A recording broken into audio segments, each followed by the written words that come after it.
할렐루야. 어떻게 지내고 계십니까? 네, 코로나에 또 어려움이 또 있어요. 사실 저에게도 많은 분들이 이제 전화를 주시는데 우리가 한번 해봐서 그런지 몰라도 2월 달 때는 이제 처음이라 당황도 하고 이게 뭔가 싶은 생각도 들고, 또 저도 이제 부임하자마자 얼마 안 돼서 코로나가 있다 보니까 저도 좀 약간 이제 당황해서 좀 염려도 되고 했었는데요. 돌아보면 우리가 이제 1월부터 지난 시간까지 돌아보니까 하나님이 주신 또 은혜가 굉장히 많더라고요. 코로나라서 할 수 없었던 일들을 다 저희 교회가 다 치러냈고, 정말 이 상황과 환경보다 더 크신 하나님, 여러분이 꼭 그것을 기억하셔야 돼요. 우리는 상황이 얽매이게 되고 환경이 얽매이게 되지만 항상 그 이상으로 일하시는 하나님이 계시다. 그래서 이 상황도 뚫을 수 있는 방법은 믿음의 사람들에게는 하나님을 온전히 바라보는 것 외에는 다른 방법이 없다는 것 아셔야 돼요. 그것이 우리가 살아야 될 이유이고 살 수 있는 이유인 걸 믿으시기 바랍니다. 그럼에도 불구하고 저는 이제 그 경험이 있다 보니까, 여러분, 신앙이 주는 가장 큰 유익은 무엇입니까? 한번 경험하면 힘이 되고 한번 경험하면 힘이 되는 거예요. 그래서 이 또한 하나님이 지나가게 하실 것인데, 그러면 중요한 거는 그때 너는 거기서 뭐 했느냐 라고 하나님이 물으신다면 여러분들 어떻게 답을 하실 수 있겠어요? 나는 이 상황 속에서 무엇을 했는가? 가장 어리석은 사람들의 특징이 무엇입니까? 이 상황에서 자꾸 한탄만 하고 불평만 하고 원망만 하고, 이제 우리 지금 사회가 그 사회잖아요. 죽일 사람 쫓아다닙니다. 정부를 죽이려고 쫓아가고, 야당을 죽이려고 쫓아가고, 이제는 교회를 죽이려고 쫓아오고, 사람 누구 한 명 다 남의 탓하기에 바쁜 상황이 되어버리고 말았어요. 그러나 하나님의 사람은요, 우리 성경을 통해 보지만 항상 모든 문제를 자기와 하나님과의 관계 속에서 봤다는 것을 기억하셔야 돼요.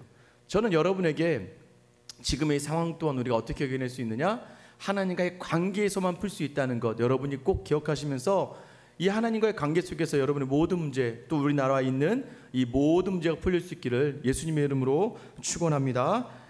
그래서 저는 요즘에 그냥 좀 걱정이 좀 될 게 하나 뭐냐면, 이렇게 좋아서 되나, 나는 이 코로나가 이렇게 있는데 나 혼자 이렇게 좋아서 되나? 저는 교회 안에 있으면 혼자 막 너무 좋습니다.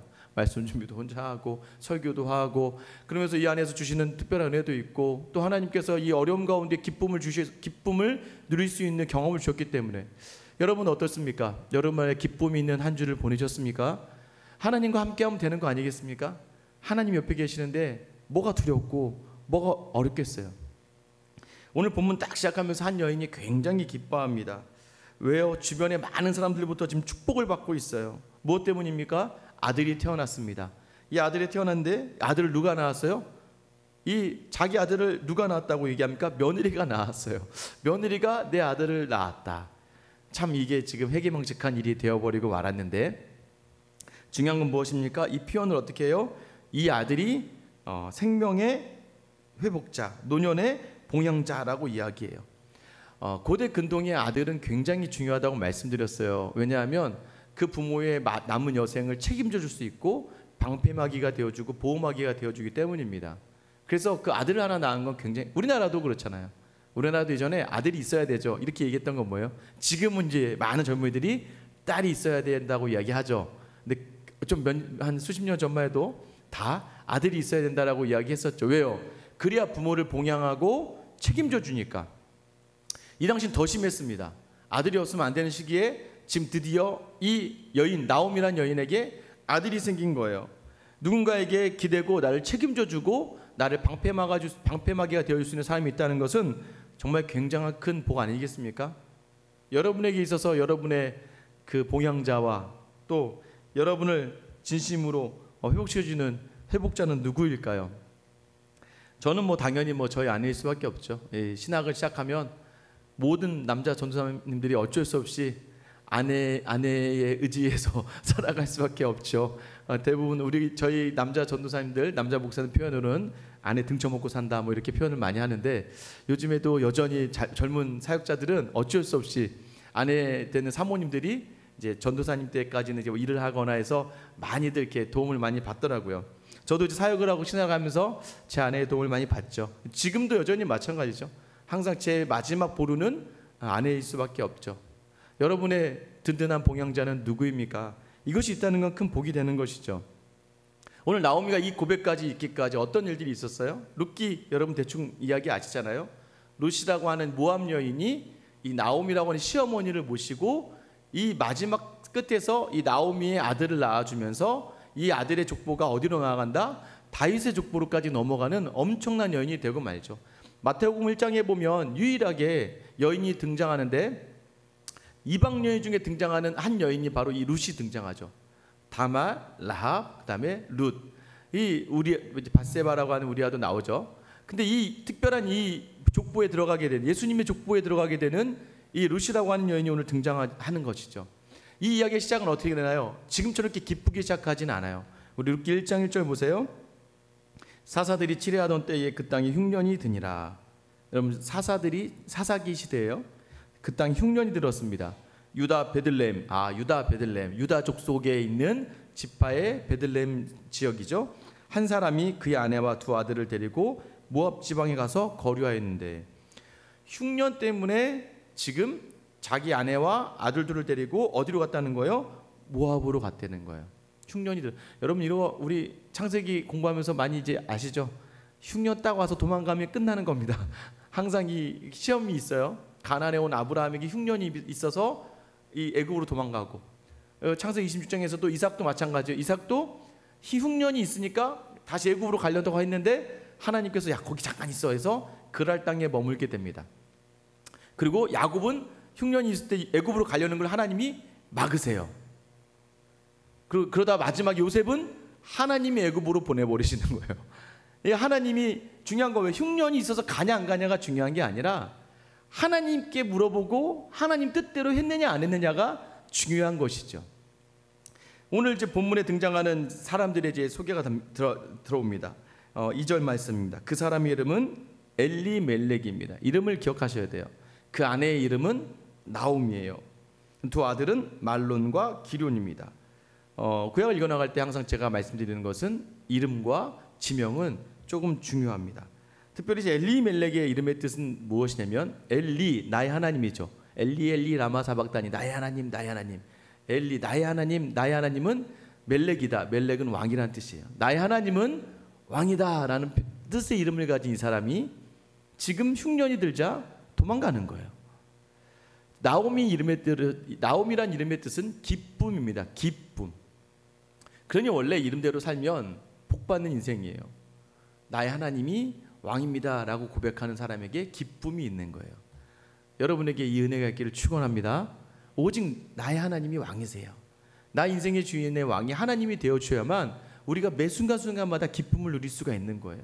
그런데 지금 그 나의 하나님이 왕이다라는 그 삶의 모습을 내려놓고 떠나니까 이제 문제가 발생하기 시작하는 거예요. 여러분 그 이름이 왜 중요합니까? 저희 이제 아이들의 이름은 제가 지었습니다. 아이들 이름을 지을 때마다 그렇게 되기를 원하고 또 그렇게 살기를 원하는 것이 있고 때로는 상황 때문에 지어지는 이름들이 있어요. 저희 첫째 아이 현서의 이름은 새벽 햇살이라는 뜻을 가지고 있습니다. 그냥 새벽 햇살처럼 이름 좋잖아요. 새벽에 이렇게 탁 어두움을 밝히며 햇살. 그랬더니 애가 그냥 어렸을 때 잠을 안 자더라고요. 새벽 일찍 일어나서 굉장히 힘들게 하더라고요. 둘째 아들은 아들이니까 그래 너 좀 두루 펼치다. 그러니까 주혁은 이제 두루 펼치는 그 사람이 되어라 했더니 여기저기 싸돌아다니면 역마살입니다. 요즘에도 나가면 1시에 나가면 7시에 어디든 두루두루 돌아다니고 이름처럼 살아가고 있는지 모르겠어요. 셋째 이름은 윤서는 시간이 지나면서 나아지다라는 이름을 가지고 있어요. 그래서 아직은 시간이 필요합니다. 아직 안 나아졌어요. 좀 더 나중에 가야 나아질 것 같은데 윤서를 키우다 보니까 이제 보세요. 윤서를 키우다 보니까 마음이 어려움이 생겼어요. 얘 이런 애 키우다가 어떻게 하나 해서 넷째를 낳으면서는 얘는 좀 이렇게 애가 참하고 좀 이렇게 인자했으면 좋겠다 싶어서 깊은 어짐이 있다라는 뜻으로 인서라고 지었는데 아직 이름대로는 아닌 것 같아요. 얘는 이제 순전히 셋째 때문에 이름이 지어진 거죠. 하도 말갈량이니까 넷째는 조금 어지게 자랐으면 좋겠다 이런 표현이었죠. 제가 이런 표현을 창세기에서 한번 말씀드렸죠. 아벨이란 이름이 뭐예요? 허무하다. 왜 허무했어요? 아담과 하와가 가인을 낳고 키워보니까 이 가인 이놈이 말도 안 되고 허무한 거예요. 그러니까 아들 낳아도 허무하구나라는 이름의 뜻으로 아벨이라고 이름을 지었다고 이야기했잖아요. 이름의 의미는 다 어떤 상황과도 관련되어 있습니다. 또 에노스 때에 비로소 하나님의 이름을 불렀다. 에노스 이름의 뜻은 뭐라고 했습니까? 죽을 수밖에 없는 존재. 그러니까 이 상황과 관련돼서 사람이 죽는구나. 그러면서 애를 하면서 죽을 수밖에 없는 존재구나 하면서 이름을 지었다는 거죠. 결국은 이 이름이 중요했던 것은 무엇이냐면 엘리멜렉이 나오미와 두 아들 말론과 기론을 데리고 그 하나님이 왕이신 하나님을 기억하면서 그 유다 베들레헴에 거해 있어야 되는데 그들이 흉년으로 말미암아 그 땅 하나님 주신 기업을 버리고 모압. 여러분 모압은 그 이스라엘 사람들이 상종하지 않는 그러한 족속이에요. 우리가 이제 저번에 롯에 대해서 했지만 아브라함의 사촌 조카 롯의 후손들이지만 이 신명기 24장에 보면 여호와의 총회에 애굽 사람도 이 이스라엘 백성에 들어올 수 있었어요. 그러나 유일하게 이 모압 족속은 이스라엘 총회에 들어오지 못할 정도로 이스라엘이 상종하지 않았던 사람들입니다.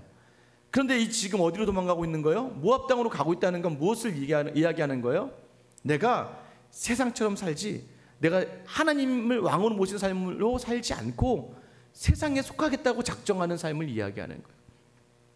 그 결과가 어떻게 됩니까? 3절부터 5절인데요. 나오미의 남편 엘리멜렉이 죽고 나오미와 그의 두 아들이 남았으며 그들은 어쩔 수 없이 모압 여자 중에서 그들의 아내를 맞이하였는데 하나의 이름은 오르바요 하나의 이름은 루시더라. 그들이 거기 거주한 지 10년쯤에 말론과 기론 두 사람이 다 죽고 그 여인은 두 아들과 남편의 뒤에 남았더라. 다 죽었다는. 엘리멜렉도 죽고 두 아들도 죽고 나오미만 남았어요. 그런데 이제 두 자부 오르바와 룻과 이 셋이만 남은 거예요. 여러분 이 여자 팔자 참 기구하지 않습니까? 지금도 이렇게 남겨져 있으면 그 집에 가서 무엇을 얘기할지 모를 판인데 이 당시에 다 남자가 죽어버렸으니 그것도 이방 여인이잖아요. 어디 기거할 수 없는 이 나오미의 심정이 여러분 좀 느껴지나요? 왜 일이 벌어졌습니까? 모압으로 온 거예요. 여러분 우리도 마찬가지잖아요. 세상으로 향하는 그런 일들이 많지 않습니까? 저도 어렸을 때는요, 제가 어렸을 때 제 기도 제목이 제가 말씀드리지 않았습니까? 중학교 3학년 때부터 제 기도 제목은 하나님 혹시 저에게 목사 같은 건 시키려고 하지 마세요가 제 기도 제목이었습니다. 하나님 혹여나 저에게, 왜냐면 수련회만 가면 목사님들 오셔가지고는 뭐 헌신해라 여기서 이제 뭐 사명 이렇게 하잖아요. 혹여나 저에게도 가끔 기도하다 필이 와서 제가 목사한다고 이렇게 손들까봐 항상 제 기도 제목 하나님 저는 목사 안 할 겁니다. 목사 못 할 겁니다. 왜요? 저 새벽기도 너무 싫어요. 밤에 늦게 자는데 새벽에 못 일어나요. 여러분 지금은 새벽에 알람이 안 울려도 일어나는 삶이 되어버리고 말았네요. 근데 그 뒤에도 교회에 있지만 교회에 있지 않은 것 같이 살았다는 거예요. 교회 안에 있지만 술도 먹고 담배도 피고 친구들하고 놀러 다니고 다 안 가본 데가 없을 정도로. 그랬던 10년 제가 대학교 때는요 한 6개월 정도도 교회 안 나간 적도 있습니다. 괜히 그냥 사회 정의를 구현하기 위해서 종교가 뭐더냐 그렇게 살지 못하면서 막 그 반항하는 심정으로 교회 안 나가기도 했어요. 다시 이제 군대를 갔다 오고 다시 신앙생활 할 때도 마찬가지였어요. 가끔은 공부한다고 하고 뭐 시험 본다고 하고 교회 빠지기도 있었고요. 심지어는요 믿음이 있다 하지만 세상하고 똑같이 사는 일도 많죠. 여러분 이게 우리의 삶 아닙니까? 그런데 그렇게 살아가다 보니까 더욱더 황폐해져가는 우리의 삶을 느끼게 되는 것이죠. 그러니까 제가 대학교 갔다 오고 처음으로 사업을 하겠다고 컴퓨터랑 뭐 네트워크 해가지고 학원 차리고 막 할 때가 있었어요. 그때가 제일 안 좋았었던 때였던 것 같아요. 막 몸이 이제 처질 대로 처지고 굉장히 어떤 순간들이 있었습니다. 우리 잘못과 우리 실수, 그러니까 우리가 지금 경험하는 어려움들이 가끔은 어디서부터 비롯되냐면 우리가 서 있어야 될 자리에서 나왔을 때, 우리가 감당해야 될 자리에서 우리가 포기하고 내려놓았을 때, 그때 이런 어려움들이 있게 되는 것이죠. 그래서 결국에는 이 여인이 어떻게 작정합니까? 자기가 다시. 근데 이 어려움 가운데 있는 상황 속에서 복음이 들립니다. 어떤 복음이 들릴까요? 6절 말씀인데요. 우리 6절 말씀 한번 같이 한번 읽어볼게요. 시작. 그 여인이 모압 지방에서 여호와께서 자기 백성을 돌보시사 그들에게 양식을 주셨담을 듣고. 자, 여러분 그래서 이제 이 변화와 회복의 시작은 어디서부터 일어나냐면 듣는 데서부터 시작한 겁니다. 복음이 들리는 거예요. 어떤 복음이에요? 여호와께서 유다에 있는 자기 백성을 돌아보셨다. 그래서 그들에게 무엇을 주셨다? 양식을 주셨다 한 것을 이 나오미가 모압에서 들었다는 거예요. 여러분 하나님의 복음은요 천만에게 누구에게든 보편적으로 다 들리게 갑니다. 근데 그것을 복음으로 받아들일 수 있는 그 은혜가 우리에게 있어야 돼요. 그 은혜가 있기를 축원합니다. 그것이 내 복음으로 들려줘야 돼요. 그래서 그때 깨닫습니다. 저 말씀, 하나님이 자기 백성을 다시 회복시키시는구나. 나오미가 작정을 합니다. 여러분, 이 작정이 나오미의 모든 인생을 바꿔놓는 거예요. 우리가 언제든지 하나님을 떠나고 하나님 없는 사람처럼 살아갈 수 있습니다. 그러나 중요한 것은 무엇이에요? 그 지나갈 것 같은 그냥 소식이 굿 뉴스가 되는, 복음이 되어서 내게 들리는 건 하나님에 대해서 들려지고 결단하는. 그래서 어떻게 합니까? 다시 나오미가 돌아가려고 합니다. 어디로요? 이제 예루살렘, 베들레헴, 자기 땅으로 돌아가려고 작정하는 그 순간에 인생이 변화되는 거예요. 여러분, 우리 인생의 어느 순간이 큰 이제 기적의 시작이 되는 겁니까? 바로 복음을 듣고 믿음의 자리에 다시 서려고 노력하는 가운데 반드시 하나님께서 회복으로 인도하신 줄 믿으시기 바랍니다. 이것이 그 시작이에요. 그 시작에 하나님께서 나오미에게 주신 가장 큰 복이 무엇이에요? 룻이에요. 오르바와 룻이라고 하는 이 두 자부가 있었는데 아이가 없었어요. 그러니까 더 처절한 거죠. 손주들도 없는 거니까. 그래서 이 나오미가 어떻게 이야기합니까? 야, 너희는 아직 뭐 애들도 없으니까 너희 친정 엄마에게 돌아가라. 돌아가서 다시 좋은 남자 만나서 너희는 잘 살아라 라고 나오미가 마지막 그들을 포기합니다. 쉽지 않죠. 그럼 자기는 영영 혼자잖아요. 그럼에도 불구하고 이 복음을 듣고 자기는 죽더라도 그 땅에 가서 죽으려고 작정하는 그 심정 가운데 그때 이 오르바는 돌아갔지만 이 룻이 뭐라고 이야기합니까? 1장 16절과 17절인데요. 우리 같이 한번 읽어볼게요. 시작. 룻이 이르되 내게 어머니를 떠나며 어머니를 따르지 말고 돌아가라 강권하지 마옵소서. 어머니께서 가시는 곳에 나도 가고 어머니께서 머무시는 곳에 나도 머물겠나이다. 어머니의 백성이 나의 백성이 되고 어머니의 하나님이 나의 하나님이 되시리니 어머니께서 죽으시는 곳에서 나도 죽어 거기 붙일 것이라. 만일 내가 죽는 일 외에 어머니를 떠나면 어머니께서 내게 벌을 내리시고 더 내리시기 원하나이다 하는지라. 아멘. 이 이야기는 누가 제일 듣고 싶을까요? 우리나라에 있는 시어머니들이 다 듣고 싶은 이야기일 겁니다.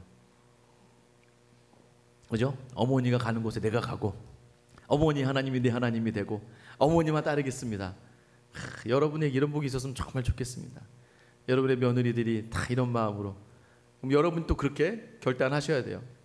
자부들을 다 돌려보낼 심정으로 바라보신다면 또 이 은혜가 있을 수 있겠죠.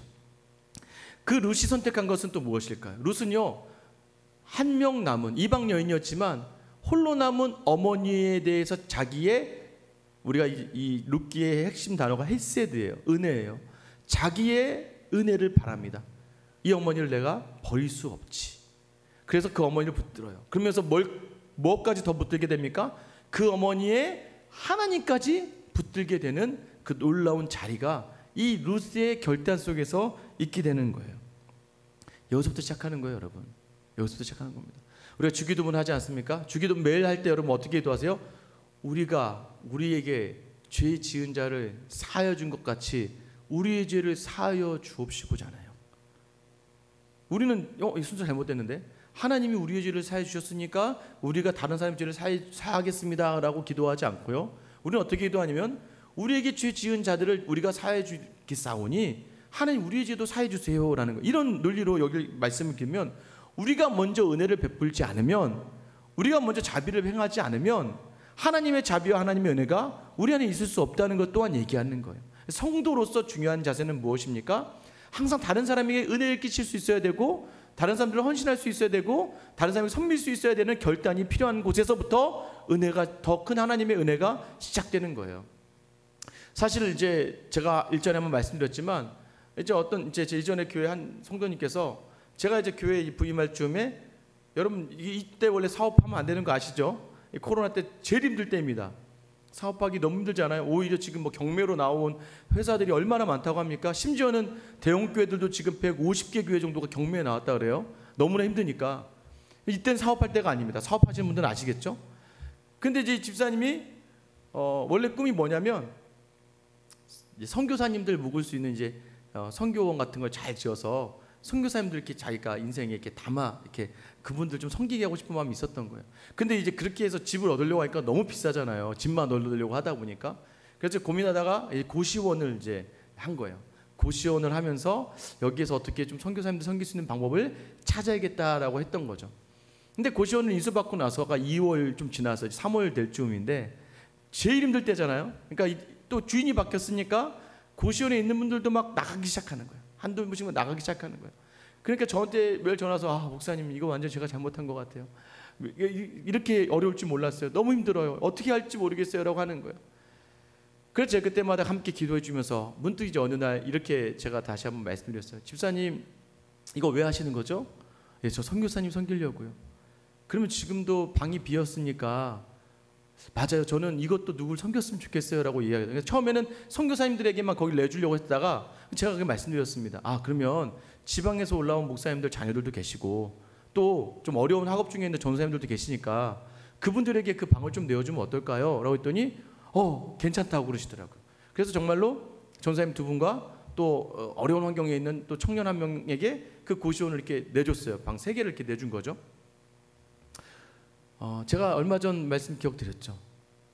얼마 전에 전화가 와서 갑자기 전화 와서 깜짝 놀랐습니다. 목사님, 예, 고시원이 다 찼어요 그러는 거예요.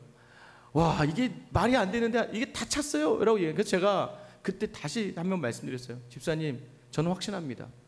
먼저 은혜를 베풀지 않으선 하나님의 은혜에 임한다는 건 말도 안 되는 거예요. 저는 매번 그럽니다. 매번 어떤 사람들 보면, 청년들 보면 그래요. 선교사가 될 거래요. 그럼 저는 항상 물어봅니다. 너 선교원금 얼마 하니? 너 지금 돕는 선교사 있니? 아니요, 지금 제가요 돈이 없어서요. 용돈 받잖아. 용돈 10,000원 받으면 1,000원이라도 선교사 지금 안 섬기는데 나중에 무슨 선교사님을 섬기냐. 뭐 어려운 사람을 돕는데요. 나중에 커서 뭐 자기는 구제해서 어려운 아이들, 그럼 너 지금 뭐 고아와 아이들 돕는 데 있어? 봉사라도 해 가서? 그런 말 지금 없다고 안 하면 나중에 절대 못 하는 거예요. 10,000원 있을 때 1,000원 11조 못 하는 사람은 100만 원 있을 때 11만 원 11조 못 하고요. 1,000만 원 있을 때 11조 못 하는 거예요. 루시오 자기도 아무것도 아닌 여인이고 오히려 자기도 비참한 여인 아닙니까? 그럼에도 불구하고 그가 이 나오미에게 은혜를 베푸는 거예요. 어머니를 내가 끝까지 모시겠습니다. 그 하나님까지 내가 섬기겠습니다. 이 여인의 이 고백, 하나님을 향한 이 고백을 하나님이 들으시고 이 가정 가운데, 여러분 그래서요 나오미가 이 베들레헴으로 돌아올 때요 사람들이 이렇게 이야기합니다. 와, 나오미가 돌아왔다. 나오미다. 나오미다라고 해요. 룻기서 1장 20절에 보면 나오미가 이제 이렇게 얘기합니다. 나오미가 그들에게 이르되 나를 나오미나 부르지 말고 나를 마라라 부르라. 이는 전능자가 나를 심히 괴롭게 하셨습니다. 여러분 이 말의 의미는 뭐세요? 나오미가 오니까 사람들이 야 나오미다. 나오미 이름의 뜻이 뭐라고 했어요? 기억나세요? 기쁨이. 와, 기쁨이 온다. 기쁨이. 와, 기쁨이다. 그때 나오미가 뭐라고 하는 거예요? 나 기쁨 아니야. 나 지금 마라야. 마라가 여러분 기억나시죠? 출애굽기 기억나시죠? 마라의 쓴물 기억나시죠? 마라는 쓴물이라는 의미를 가지고 있어요. 쓰다. 야, 나 기쁘지 않아. 나 써. 난 쓴 인생을 살고 있어. 우리가 원래는 축복받기 위해 태어난 존재들인데 왜 축복 속에 거하지 못합니까? 하나님의 자가 하나님 원하신 자를 떠나서 그러는 거예요. 욕심내고. 여러분 저는요 확신하는 바가 있어요. 우리가 만약에 하나님을 알고 나서, 하나님 몰랐을 땐 괜찮습니다. 하나님을 온전히 알고 나서 하나님 안에 온전히 거하며 하나님 왕으로 모시고 살아가는 그 사람은요 세상의 것으로 가득 차지 않아도 항상 만족이 있고 기쁨이 있고 감사가 있어요. 그러나 그때 잠시 세상으로 눈을 향하면요 계속해서 염려와 근심이 있을 수밖에 없는 거예요. 나오미는 원래 하나님이, 나의 하나님이 왕일 때 기쁨이 있었던 존재예요. 근데 그에게 이제 하나님이 떠나가신 모압 땅에서 그는 슬픔을 맛보고 쓴물을 맛보면서 이제는 자기를 향하여 기쁨이라고 이야기하는 사람들에게 난 쓰다, 나는 쓴물이야, 날 이제부터 말하라고 불러라라고 이야기하는 거예요. 그리고 고백하는 게 뭐예요? 전능자가 나를 심히 괴롭게 하셨다. 21절 보세요. 1장 20절. 내가 풍족하게 나갔더니 여호와께서 내게 비어 돌아오게 하셨느니라. 여기 있을 때는 흉년 때문에 도망간 거였는데 풍족했었다는 거예요. 그런데 내가 나갔더니 더 비어서 돌아왔다는 거예요. 여러분 탕자 기억나시죠? 아버지 집에 있을 때는 이것이 불만이에요. 왜 이 아버지 거 다 내 건데 나 좀 반절 주고 내 마음껏 하게 좀 해주지 해서 나갔잖아요. 나가서 어떻게 돼지가 먹는 쥐염 열매라도 먹어야 되는데 그것도 못 먹어서 나중에 초라하게 돌아오지 않습니까? 여호와께서 나를 징벌하셨고 전능자가 나를 괴롭게 하셨거든. 너희가 어찌하여 나를 나오미라 부르느냐라고 얘기해요. 여러분 여기서 전능자가 계속 등장해요. 전능자가 나를 괴롭게 하셨다라고 이야기해요. 여러분 전능자라는 이 뜻, 이걸 기억하셔야 돼요. 샤다이라는 의미인데 강한 그 사람이 나를 어렵게 했다, 나를 힘들게 했다라고 이야기하는 거예요. 그러고 돌아와서 이제 어떤 일 시작합니까? 남의 밭에 떨어진 이삭을 주워 먹고 사는 일을 시작합니다. 그걸 시어머니가 안 하고 누가 합니까? 이제 이 며느리 루시 하는 거죠. 근데 이 들판역에 나가서 이삭을 줍고 하다가 누구의 밭으로 가게 되는 거예요? 우리가 이제 잘 알고 있는 보아스의 밭으로 가게 됩니다. 보아스가 알죠. 룻에게 굉장한 환대를 베풉니다. 자기 종들에게도 야, 저 여인이 마음껏 주워갈 수 있도록 일부러 떨어뜨려. 일부러 떨어뜨리고 그리고 오면은 내보내지 말고 물도 여기서 먹게 해줘 라고 하면서 은혜를 베풀어요. 그 은혜의 이유가 뭐예요? 나중에 보아스가 얘기하죠. 네가 나오미를 봉양하는 모압의 소녀구나 라고 얘기해요.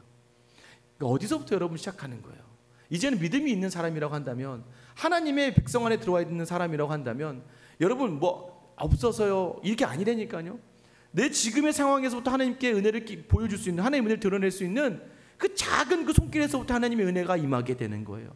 여러분 마중물 있어야 되잖아요. 그래야 물이 나오는 거예요. 여러분 이거 아시잖아요.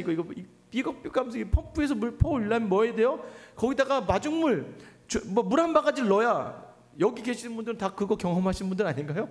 물 한 바가지 넣어야 물이, 죄송해요, 여기 없는 분들 계시구나. 물 한 바가지 넣어야 이게 펌프질이 되고 물이 나오는 거 아니겠습니까? 그 물 한 바지의 은혜를, 그게 세대예요. 그 은혜가 내가 할 수 있는 최선이라는 거예요. 그게 부어졌을 때 비로소 거기서 물이 콸콸콸콸 나오게 되면서 많이 흩어지고. 보아스가, 여러분 보아스의 의미가 뜻이 무엇입니까? 보아스의 이름이 강함, 전능하다 의미가 있어요. 원래는 전능자가 이 나오미를 쳤어요. 그러나 예수 그리스도로 예표되는 이 보아스라고 하는 사람의 전능함을 통하여 이 룻에게 은혜가 부어져요. 그 은혜가 부어지니까 나오미가 이렇게 얘기합니다. 2장 20절 말씀인데요. 나오미가 자기 며느리에게 이르되 그가 여호와께로부터 복받기를 원하노라. 그가 살아있는 자와 죽은 자의 은혜 베풀기를 그치지 아니하도다 하고, 나오미가 또 그에게 이르되 그 사람은 우리와 가까우니 우리의 기업을 물을 자 중에 하나이니라 하니라. 야, 맞아, 그 사람은 있잖아, 죽은 우리 친족에게도 잘했고 또 우리에게도 이렇게 잘하는구나. 그러니까 보아스는 원래 다른 사람에게 모두에게 인정받고 덕망에 있는 사람이었어. 그런데 보니까 그가 우리의 기업을 물을 자야. 여러분 기업 물으다는 게 무엇이에요? 고엘제도라고 하기도 하고 형사취수제. 무엇입니까? 고대 근동에는 큰 아들이 죽으면 둘째 아들이 큰 아들의 형수를 취해서 큰 형의 아들을 낳아주는 거예요. 그래야 그 집이 살잖아요. 그래야 그 기업이 유지가 되는 거예요. 그래서 이렇게 자기 하나님이 주신 땅을 중심으로 해서 그 기업을 유지하기 위해서 사람이 필요했어요. 그래서 그 장자의 그 관계를 이어주는 게 자녀들이 안 되면 부모로 갔다가 안 되면 친족으로 가요. 이촌, 이종사촌, 그다음에 사촌, 육촌으로 막 넘어갑니다. 그런데 보니까 나중에 우리가 여러분 성경 읽다 보시면 보아스도 이 기업을 물을 책임감이 있는 관계 속에 있었어요. 그리고 이 보아스밖에 없었어요. 왜냐하면 보아스 앞에 딱 한 명이 있었고 보아스가 두 번째, 그리고 보아스 뒤에는 없었습니다. 그런데요, 자, 나오미가 이제 룻에게 얘기해서 기업을 물을 책임이 있으니까 그에 가서 그냥 결혼해. 그래서 밤에 이 젊은 여인이 보아스를 덮치려고 합니다.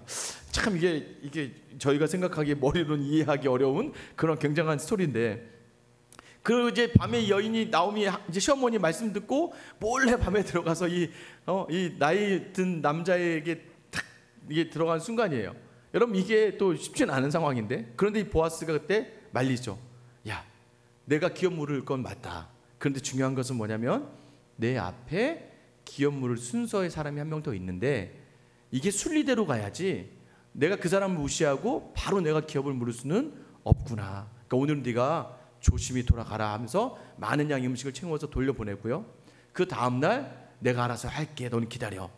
그 다음에 그가 성문 앞에 딱 서서 이 모압 여인 룻의 이 나오미 집안의 기업을 물을 첫 번째 사람이 오자 성문에 많은 10명의 장로들도 있었습니다. 증인들이 있어야 돼요. 물어봅니다. 네가 이 엘리멜렉 집안의 그 땅이 우선입니다. 그러니까 땅을 아마 엘리멜렉이 누군가에게 팔거나 누군가에게 빌려주고 갔겠죠. 그럼 그 땅을 네가 받을 거냐, 기업을 물을 거냐라고 물어봅니다. 그래서 그가 당연히 그래, 그 땅 받을게 라고 이야기합니다. 근데 더 나아가서, 그런데 네가 기업을 물으려면 그 집의 유일한 며느리가 모압 여인 룻이다. 그 여인을 네가 챙겨가. 그러니까 말 그대로 그 여인을 아내로 얻어서 아이를 낳아야 된다고 하니까 그 사람이 뭐라고 해요? 나는 그것까지 못해. 나는 그거 못해 라고 이야기합니다. 그럼 네가 여기서 포기해라. 그래서 신을 벗어요. 신을 벗는 건 수치를 이야기하는 건데, 내가 원래 기업을 물어야 될 책임이 있는데 물지 않겠다는 거예요. 나중에 시간 뒤에 성경을 읽다 보시면 그 사람의 이름이 뭔지 아세요? 아무개입니다. 아무개. 이름이 없어요. 유일하게 오늘 이름이 중요하다고 하지 않았습니까? 엘리멜렉, 말론, 기론 뭐 이렇게 이름이 쭉 나오는데 유일하게 4장에 넘어가서 그 사람의 이름은 성경에 뭐라고 기록되어 있냐면 아무개로 기록되어 있습니다. 아무개. 무엇입니까?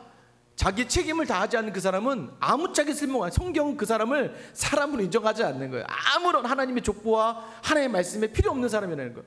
기업의 물음의 가장 본질적인 건 무엇이었습니까? 기업 물음의 가장 본질적인 건 우와 땅도 생기고 새로운 여자도 생기고, 이거는 우리의 지금 생각이지 그 당시의 사람들에게는요, 지금 만약에 지금 남자들에게 갑자기 뭐 아프리카 이상한 뭐 아프리카나 뭐 다른 나라에 우리가 되게 혐오하는 지역이나 우리가 되게 우습게 생각하는 그 지역에 여인이 와서 그 여인과 내가 막 결혼을 갑자기 해야 된다고 하면 아무도 쉽지 않아요. 특별히 유대인은 거룩성이 굉장히, 순결성이 굉장히 중요하던 그런 민족이에요. 모압이라고 하는 여인들과의, 모압이라고 살아가는 것, 모압 사람하고 사는 것만도 수치를 긁는 그 시대였어요. 보아스는 하나님의 말씀에 의거해서 순리대로 자기가 행해야 될 책임을 다합니다.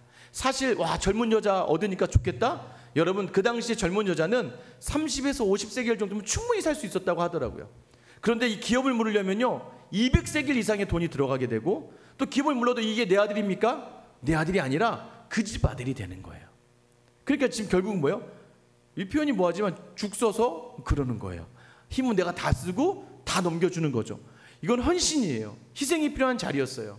근데 보아스가 그들을 감당해내는 결정적인 이유가 무엇입니까?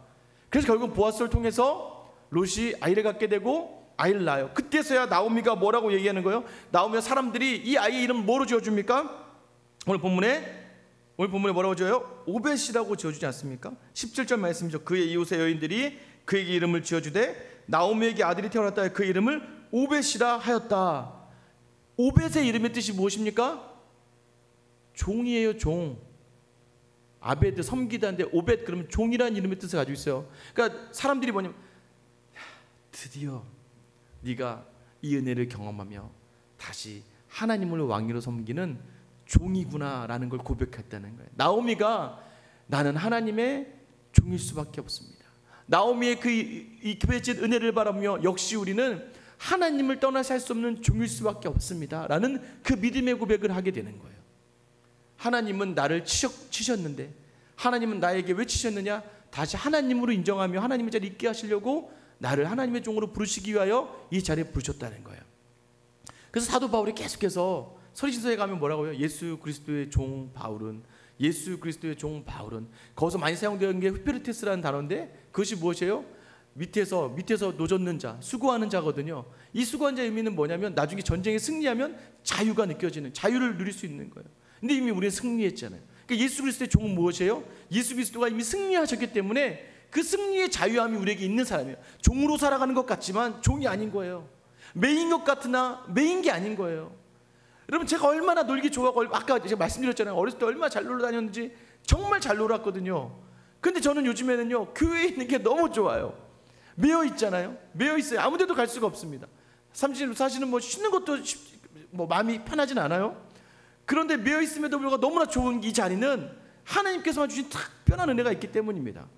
우리가 종으로 매여 있는 것 같으나 종 같지 않은 건 우리를 매이신 분이 하나님이시라면 우리를 종처럼 여기시지 않기 때문입니다. 여러분 믿으십니까? 여러분에게 이 종으로서의 매임, 이 고백이 있기를 소망합니다. 나는 하나님의 종입니다. 진정으로 회복되는 건 뭐예요? 엘리멜렉, 나의 하나님이 나의 왕이십니다라는 고백을 통하여 나는 그 하나님의 오벳 종입니다. 그때 진정한 마라 쓴물이 나오미 기쁨의 존재로 되어가는 거예요.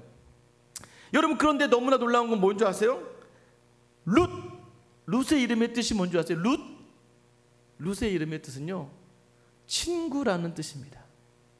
그럼 결국은 무엇일까요? 하나님은요, 하나님을 왕으로 모시고 하나님의 종으로 살겠다는 그 사람에 대해서 종으로 내버려 두지 않고 자신의 친구를 삼아주시는 분이세요. 하나님은요 그저 그 인생을 종으로 두지 않으시는 거예요. 우리를 가장 존귀한 자신의 친구와 같이 여기시며 이끄시는 분이세요. 17절의 마지막 이 오벳이 누구의 할아버지가 됩니까? 오벳이라 했는데 그는 다윗의 아버지인 이새의 아버지였더라. 야, 이게 말이 안 됩니다. 말이 안 돼요. 왜 말이 안 됩니까? 아니, 지금 이 모압 여인, 정말 수치스러운 이 여인이요, 다윗 왕가의 족보를 이루게 하는 부모가 되는 거예요. 이 놀라운 은혜가 이 나오미의 가정, 하나님을 버리고 떠나갔던 이 나오미의 가정 가운데 일어나는 거예요. 여러분, 이 말씀이 왜 그래서 룻기를 왜 사사기 다음에 왜 룻기가 등장합니까? 오늘 우리가 1절 말씀 읽을 때 어느 때라고 제가 아까 기억하라고 했어요? 사사들이 있었던 시절에, 그러니까 사사기 시대에 룻이라고 하는 이야기를 왜 두었을까요? 사사기의 핵심은 무엇입니까? 사사기 21장 25절 말씀인데 우리 같이 한번 읽어볼까요? 사사기 21장 25절 말씀입니다. 그때에 이스라엘 왕이 없으므로 사람이 각기 자기 소견대로 옳은 대로 행하였더라. 제 자막을 안 드렸나 보네요. 네. 그때에 이스라엘 왕이 없으므로 사람이 자기 소견대로 행하였더라. 야, 여러분, 지금 시대 아닙니까? 왕이 없어요. 진정한 리더가 없어요. 답이 없어요. 절대적인 답이 없습니다.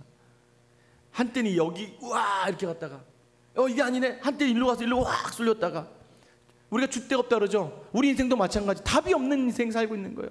왕이 없으니까 답이 없어요. 하나님은 왕이라고 이야기하지만 자기 마음대로 살아가고, 하나님이 왕이신 것 같은데 세상을 향해 살아가고, 하나님만 유일하게 섬긴다고 하지만 세상의 신을 우상처럼 섬기고 살아가는 우리의 모습들이 있지 않습니까? 다 자기 멋대로요. 자기 소견대로 말 잘하고 힘 있는 사람이 왕이에요. 그 상황 속에서 하나님이 저 쓸모없고 보잘것없는 모압의 여인 룻을 들여다가 하나님의 친구를 삼으셨다. 다윗의 가문에 들이셨다. 그리고 그를 통해 예수 그리스도가 나오게 되는 족보로 세우셨다. 여러분 인생에 이 일들이 지금 경험되어지고 있나요? 나오미와 같은 쓴물이 여러분에게 있습니까? 아니면 여러분 앞으로 살아갈 때 이런 일들을 경험할 때 어떻게 하셔야 됩니까? 일단 복음이 들려야 돼요. 근데 그 복음을 하나님 듣게 하십니다. 그리고 돌아오게 하시는 거예요. 돌아와야 돼요. 여러분, 우리가 할 건 돌아오는 것밖에, 회개하는 것밖에 없어요. 돌아와서 그 자리에 서야 됩니다. 그 자리에 쓰면 수치스러워요. 모욕이 있고요. 그 나를 쓴물이라고 불러라고 할 정도의 고백이 우리 가운데 있을 수 있어요. 그러나 반드시 하나님께서는 그 자리에서 우리를 회복시키시는 줄 믿으시기 바랍니다. 반드시 우리를 통하여 하나님의 나라를 이루셨던 그 보아스를 통하여 주신 은혜, 그 은혜를 입게 하시며 우리로 하여금 반드시 그 하나님의 나라로의 그 족보를 세웠던 이 룻과 같이 우리를 귀하게 사용하여 주시는 친구로 삼아주심을 믿으시기 바랍니다. 코로나 사태가 계속되고 있어요. 여러분들 이 시간 속에서 너무 여러분 마음 어렵게 하지 마세요. 그냥 내려놓으세요. 내려놓으세요. 어차피 하나님이 왕인데 뭐 왕이 하라는 대로 하면 되지 뭐. 여러분 뭘 그렇게 생각을 많이 하시고 뭘 그렇게 합니까? 뭐 예전에는 안 죽을 때가 있었습니까? 여러분 여태까지 다른 사람에게 이야기해 보세요. 야, 나 요즘 너무 잘 살아, 너무 좋아라고 얘기한 적이 언제 있습니까? 야, 요즘 살기 힘들다, 요즘 힘드네, 어렵네, 요즘 지치네, 요즘 피곤하네, 요즘 짜증나네. 그리고 뒤에 붙은 게 다 뭐예요? 죽겠다, 죽겠다, 죽겠다. 힘들어 죽겠다, 짜증나 죽겠다, 더워 죽겠다, 지쳐 죽겠다, 뭐 배고파 죽겠다부터 자기가 다 죽겠다만 하니까 뭐가 돼요? 하나님 왕이 아닌 삶은 다 죽는 삶이에요. 그러나 하나님 왕이니까, 그러니까 제가 요즘에 약간 조심스럽습니다. 너무 내가 이렇게 좋다고 얘기하다가 정말 다른 사람이 다 나 좋은 줄 알고 있어. 그러면 안 되는데, 하나님과 함께 하기 때문에 좋은 거예요. 하나님이 이루실 거기 때문에 행복한 거예요. 그러면 하나님께서 왕이시니까 하나님이 반드시 나를 인도하시는 거예요. 오늘도 여전히 각 가정에서 예배드리며 하나님을 구해야 될 여러분, 또 여기 나온 여러분, 여전히 우리의 삶이 우리 생각처럼 되진 않을 때가 있을 거예요. 왜요? 저는 확신합니다. 하나님의 성도가 하나님이 정해놓으신 그 자리를 떠나면 쓴 물을 경험할 수밖에 없어요. 다시 한번 여러분에게 주시는 이 복음의 소리를 들으시고 내가 서야 될 자리를 다시 한번 돌아보세요. 아마 예배 드려도 드릴 수 없는 상황이 됐어요. 그럼 다시 마음을 하나님께 정돈하세요. 무엇이 잘못됐나? 내가 혹시 모압으로 향했나? 내가 혹시 너무 세상으로 향했나? 다시 우리를 부르시는 엘리멜렉, 나의 하나님이 왕입니다라는 자리로 오셔서 룻이 보여줬던 그 작은 헤세드, 주위의 연약한 자들을 향하여, 믿음 연약한 성도를 향하여, 주변의 이웃을 향하여 그 은혜를 베품으로 말미암아 큰 은혜로 하나님 나라의 도구로 사용하실 그 하나님을 기대하시는 지금의 시간이 되었으면 좋겠습니다. 힘든 이 시간 다시 한번 믿음의 눈을 들어 하나님을 바라보시고, 하나님 앞에 나는 종입니다. 주님, 나는 주님의 뜻대로 따라갑니다. 오늘도 내일도 그저 주님과 함께함으로 하나님과 동행하겠습니다 라는 믿음의 고백 속에서 하나님은 아니야, 내가 너에게 나음의 기쁨을 줄 것이고 기쁨을 회복할 것이며 내가 너를 친구라 여기며 너와 함께 할 거야. 이 음성을 듣고 하나님과 동행할 수 있는 귀한 복이 여러분에게 있기를 예수님의 이름으로 축원합니다. 이제 같이 한번